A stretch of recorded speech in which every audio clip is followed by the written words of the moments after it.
Yo, what is up, all my gamers out there? It's that one and only expert in Beast, and today you guys are watching some of that Battlefield 4 dopeness, some domination on the map road transmission. You guys will be watching some shotgun gameplay right here. I'm gonna be using the 870 with the red dot sight, and I have a muzzle brake on right now. And for the life of me, I cannot remember what the hell this thing is called, but I do end up unequipping it because I just wasn't digging it at all. It just wasn't working for me. And did you just see that rocket right now almost hit me? If I would have moved just a tad bit more to the right, that shit would have blew my damn brains out. But you know what? It was pretty damn cool to see that rocket soar past my head, though. I'm not even going to front. But anyways, guys, on today's video, I'm actually going to be talking about this version that I'm playing right here, the Xbox One version. And I'll just be talking about next gen versions in general, both the PS4 and the Xbox One, and just my thoughts on how this version plays out and how it pretty much how it compares to the PC version. Because I've been asked that on Twitter, like, hey, how does it compare on to the PC? How the graphics, you know, how does it perform? All that good stuff. So you're interested in that, do stay around, watch the whole video. Now let me tell you this, guys, you are not getting a GIMP down version anymore, no matter if you're getting the Xbox One version or the PS4 version, because I have watched some gameplay of that.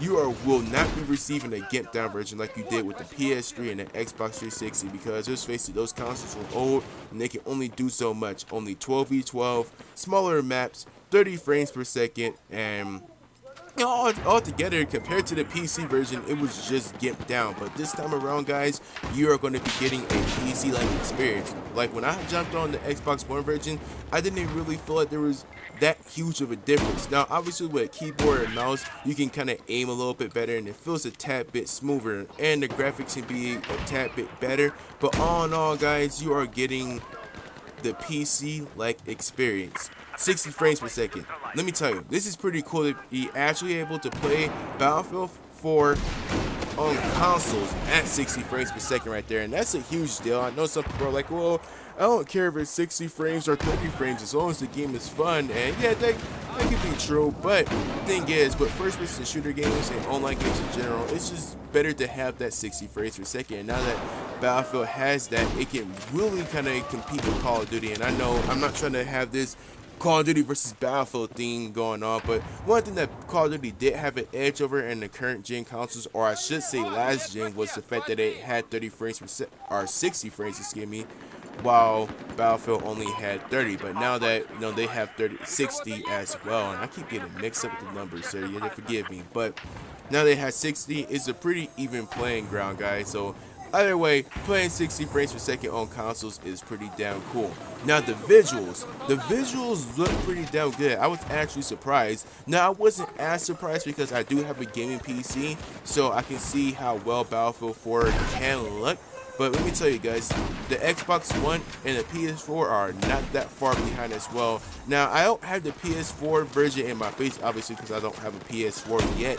But I did see the Xbox One version, and I compared them. I have my monitor kind of right next to my TV, and I compared the test range stage, and they both look pretty identical. I would say that the Xbox One version is probably has some medium to low settings, maybe even some at high, because there were some times where it was somewhat kind of hard to tell the difference. I'm not even going to front, guys. Even my girlfriend was kind of having a hard time telling the difference. Now I'm sure that it's not as good looking as the PC, because there's a lot of things like putting the settings at ultra and having different resolutions on your monitor and stuff. So all that does play into effect, but the Xbox One fares pretty damn well as far as the visuals. So if you're coming from last gen to current gen, you're gonna pretty much like what you see, guys. It's gonna be freaking eye candy, trust me. Now, as far as everything else go, you get the 64-man servers, you get the big maps, and you get all the chaos that's Battlefield, you know, all the chaos, like having all these many players on one map, or even on a small map like this one, to have all those players. You get all that, guys. So you're not getting a gimped down version. Now, obviously, the PC version is always going to look and perform better depending on someone's rig. Some people have higher spec centers, and some people have higher resolution monitors than others. So, the PC version will always have the higher end of the stick when it comes to performance and visuals. But all in all, the Xbox One version isn't a slouch, guys. It really does, try to stay up there with the best of them. It looks good and performs good. Now, I will say this though, the Xbox One version is suffering from some frame rate issues though. I have heard the same for PS4. I'm not really sure about that, but the Xbox One version is suffering with some frame rate issues, and they're not hardcore, but you will notice a slowdown, guys. You will. So hopefully, DICE can get around to fixing that.